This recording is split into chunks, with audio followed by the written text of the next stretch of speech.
We will not convince our compatriots of the wrongful nature of this kind of policy unless we discuss the real intent and interest behind such policy.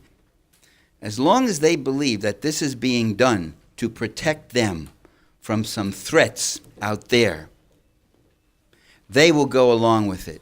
They don't care if their leaders are rough. They don't care if their leaders violate international law.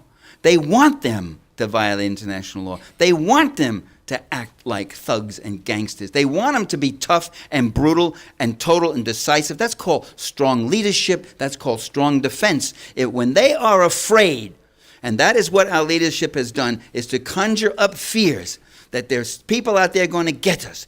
For a long time, it was the communist menace. The communists are going to get you. This is all because of communists. We have to do this. We have to support dictators because we got to stop those communists.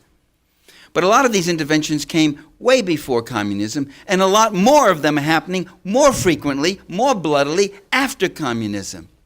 So it wasn't communism. That was one of the excuses. That was one of the bugaboos that they raised up. That was one of the fears they conjured up so that people will rally around the flag and will do what the leaders want. And we've got to speak to that fear and say, you have a false fear. There are things you really should be afraid of and you're not afraid of it, like poisoning the environment, like going and killing all these people, like putting your democracy at risk, like having your public treasure devoured by a rapacious military and a rapacious corporate America. Those are real things you should fear, and stop fearing some little country. One year it's Noriega, the next year it's Milosevic, the next year it's Gaddafi, the next year it's the Sandinistas in Nicaragua, the next year Saddam Hussein. Do you remember Gaddafi? I remember 1980s. In the 1980s, I was going around lecturing, and suddenly I hear people saying to me, Gaddafi, Gaddafi. Everybody was Gaddafiing. Gaddafi.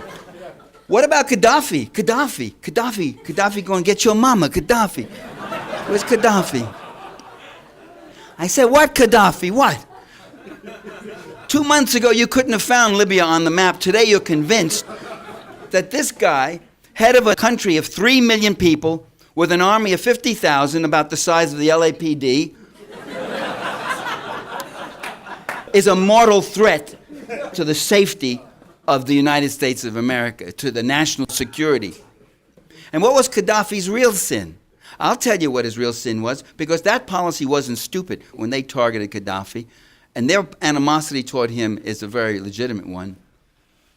Here's what Gaddafi did. Gaddafi took a country that had a social structure like Saudi Arabia, where a few obscenely rich families ran the whole thing, got all the money from the oil, and the mass of people were poor. And what he did is he kicked those families out, he and his colonel's rebellion, and he started a forestation program. He planted millions of trees. He started health programs, education, school programs. For the first time in the history, the ordinary Libyans could go to school. That's what he was doing, and he nationalized the oil industry.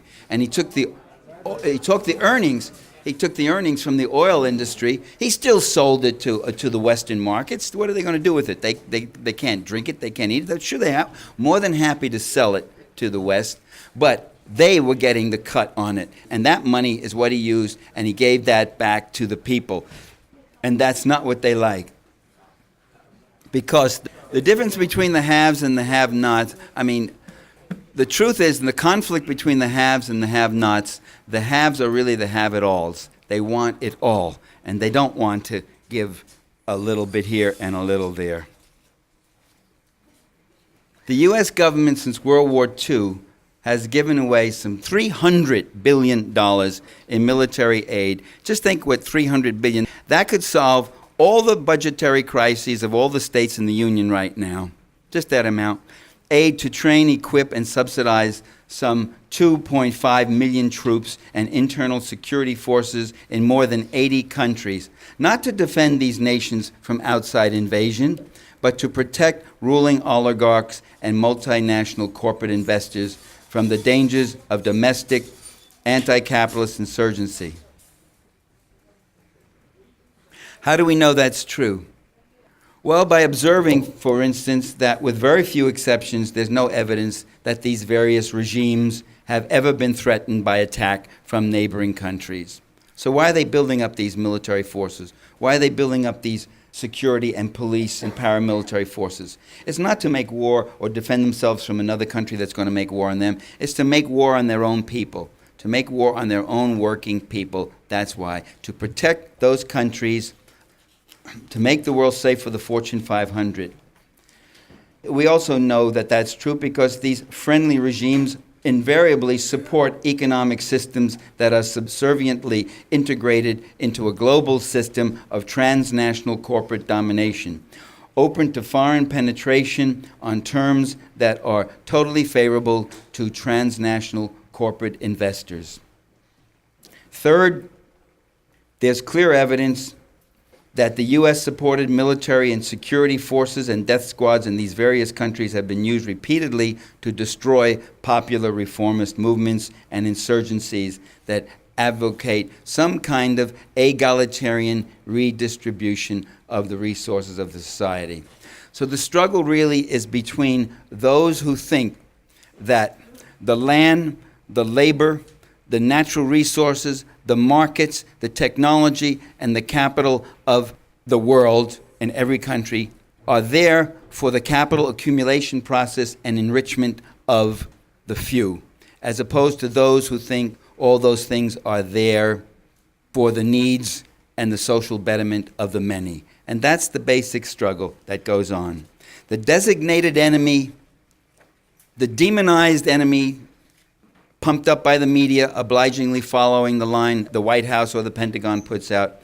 The designated enemy can be a reformist, populist military government, as in Panama under Torrijos and even under Noriega, or as in Egypt under Nasser, Peru under Velasco, Portugal after Salazar, when the army officers took over. It could be a Christian socialist government, as in Nicaragua under the Sandinistas. It could be a social democracy, popular front government, as in Chile under Allende, or Jamaica under Michael Manley, or Greece under Papandreou, the Dominican Republic under Juan Bosch.